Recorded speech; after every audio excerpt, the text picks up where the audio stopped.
Welcome back, everybody. This is the final lecture in the Rally Your Team section of our course. In this lecture, we'll be talking about intrapreneurship. For those of you that haven't heard of this, it's a play on entrepreneurship, as you might imagine. Our goal for this section is that you learn the basics of entrepreneurial thinking so that you can apply it to your role as a service owner.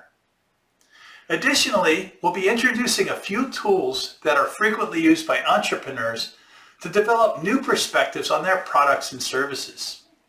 And the same goes for these tools in that you should be able to use them to make your own service better. Let's start with what is an intrapreneur. The middle ground between an intrapreneur and an entrepreneur is very similar to what we spoke about in the last lecture. Your executives, your consumers, and then your teams, your plan, build, and run teams, usually prefer a service owner that is intrapreneurial.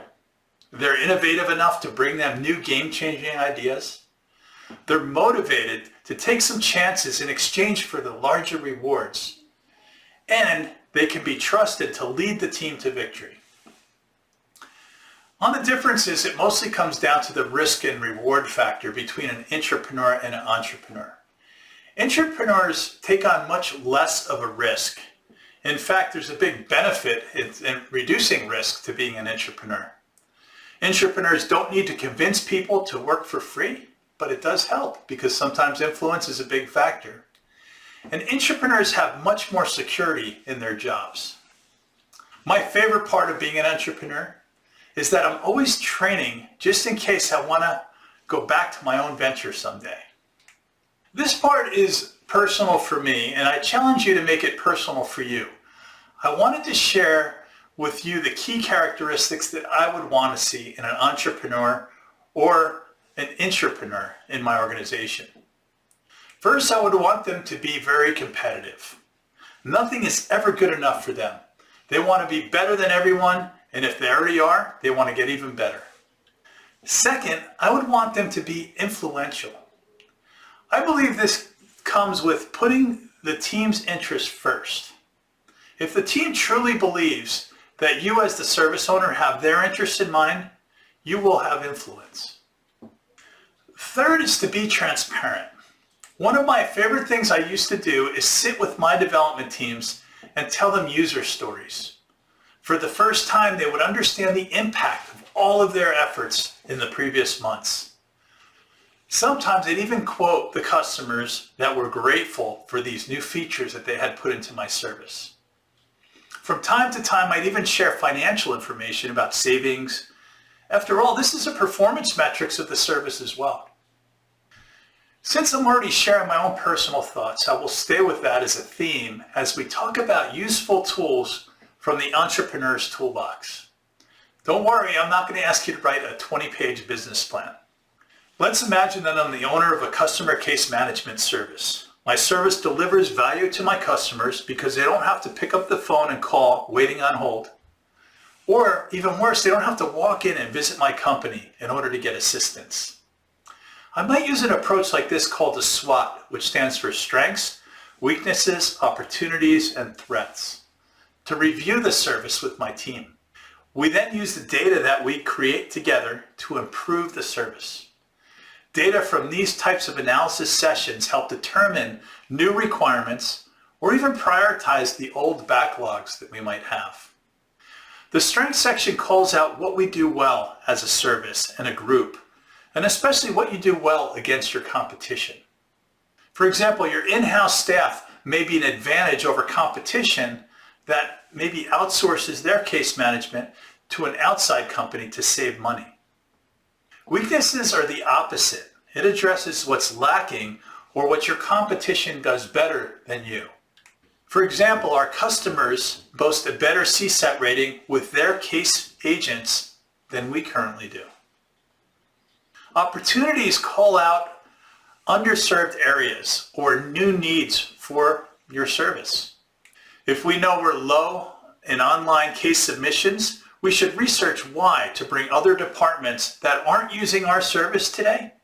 We might offer direct routing, for example, so that the case, instead of going to our help desk or our service desk, it goes directly to that department. And finally, this brings us to threats. Why might others stop using my service? These are my threats. Analysts' report says that we're slow on turnaround time. Outsourcing level 1 support is becoming more common. Controlling costs is a big factor in that. SWOT is a common entrepreneur tool, but also used quite a bit throughout large organizations as well. Another thing both intra and entrepreneurs do well is iterate on ideas from many different sources. A great way to get started with ideation is to get things off of email and into a structured data model like the one that's shown here. On this page, you can have many different stakeholders enter their ideas, or even better, upvote the ideas of others so that you can see which ones are the most popular. You can also have progress elaboration in the social comments section. This allows users to progressively elaborate on the ideas in the queue.